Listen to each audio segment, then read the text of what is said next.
বিষয়ে কোনগুলা হয়েছে। আমার 2টা ইউনিয়ন শুধু বাকি আছে, ফরাক ইউনিয়ন আর বুল্লা ইউনিয়ন।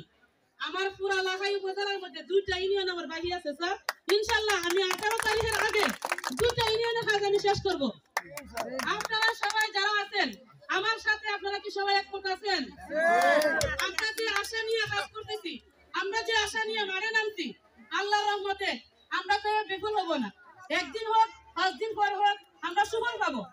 আপনারা সবাই দীর্ঘ আশ্বাস নিয়ে থাকেন। আপনারা কেউ কোনো পিছনে গুজব করবেন না। আমার দেখলে অনেকে টিটকারি দিছে, আমার দেখলে অনেকে সম্মান করছে। হয়তো আজকের পরিবেশের পরে মনে করে যে টিটকারিটা আর গুজবটা পিছনে সমালোচনা আমার কাছে থাকবে না। যে কারণে আমি অনেক কষ্ট করে আমি আমার স্যাররে আপনাদের মধ্যে নিয়ে আসছি। আপনারা তো আমাদের এই পোস্টারটা তো ইয়া করে দিয়েছেন, পোস্টারটা সোজা করে রাখেন। এই আমরা পিছনেতে সবাই সরে যাই।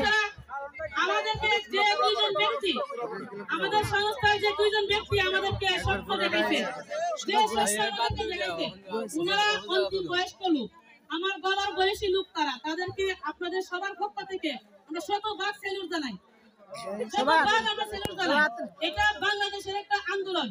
আমাদের ছাত্র ছেলেরা, আমাদের দেশের সন্তানরা একটা আন্দোলন করে দেখাই দিয়েছে সারা বিশ্বরে। এখনো আমরা যে আন্দোলনে নামছি, ইনশাআল্লাহ আপনারা যদি আমার পক্ষে থাকেন, আমার লাখাই উপজেলাবাসী যদি আমার সাথে থাকেন, আমার যদি আপনারা সহযোগিতা করেন, আমার গ্রামের, আমার বার গ্রামের, আমার বিশিষ্ট মই মুরব্বী থেকে আমার ছেলে সন্তান থেকে দইরা যদি আপনারা আমার পাশে থাকেন, ইনশাআল্লাহ আমরা আমাদের অধিকার চিনাই আনবো।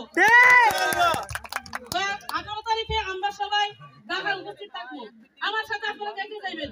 হ্যাঁ সবাই সকাল 10টায় আমরা শাহবাগ করে জমা থাকবো। আপনারা কে কে আমার সাথে যাইবেন? আপনারা নির্লজ্জা নির্দয় কোনো মুখ তুলবেন না, হাত তুলবেন না, বুকে সাহস নিয়ে হাত তুলেন। এই সবাই হাত তুলেন, বুকে সাহস নিয়ে হাত তুলেন। আমরা ওখান থেকে নিজে করে নিয়ে যাবো, নিজে করে নিয়ে যাবো। আমরা আমাদের সকল অর্জন করবো ইনশাআল্লাহ। আমরা পিছন ফিরবো না, আমরা পিছন ফিরবো না। এখানে বিশেষ করে আমার সংগঠক ভাই যারা আছেন, আমার কর্মী সংগঠনরা, আমি কিন্তু দীর্ঘ 11 বছর যাবত আমি ন্যাশনাল লাইফ ইন্স্যুরেন্সে জব করতেছি।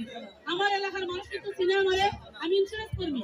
কিন্তু এখন যে আমি যে কাজ করেছি না, আজকে এত বড় একটা সমাবেশ আমি উপস্থিত করতে পারবো স্যার, আমার আজকে স্যার মনে হইতেছে অতি আনন্দে স্যার আমার কান্না আসতেছে, অতি আনন্দে স্যার আমার কান্না আসতেছে।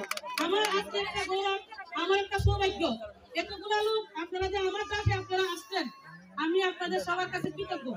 তো আমি বলে এই পিছ থেকে আমরা সরে যাই। আমার স্যার আপনাদেরকে কি বলবে, আপনাদের যদি কোনো বক্তব্য শোনার থাকে মনোযোগ সহকারে শুনবেন। আপনাদের যদি কিছু বোঝার থাকে, আপনাদের যদি প্রশ্ন করার কোনো ইচ্ছা থাকে, আপনারা প্রশ্ন করবেন, আমার স্যার আপনাদেরকে প্রত্যেকটা উত্তর দেওয়া যাবে। এখানে আমি যা কাজ করছি, আমি স্যার কোনো চেয়ারম্যান, কোনো মেম্বার, আমি কারো কোনো ইয়া করছি না, শুধু সাধারণ মানুষ চাইছি। আমি শুধু সাধারণ মানুষ চাইছি। এই সাধারণ মানুষগুলা নিয়ে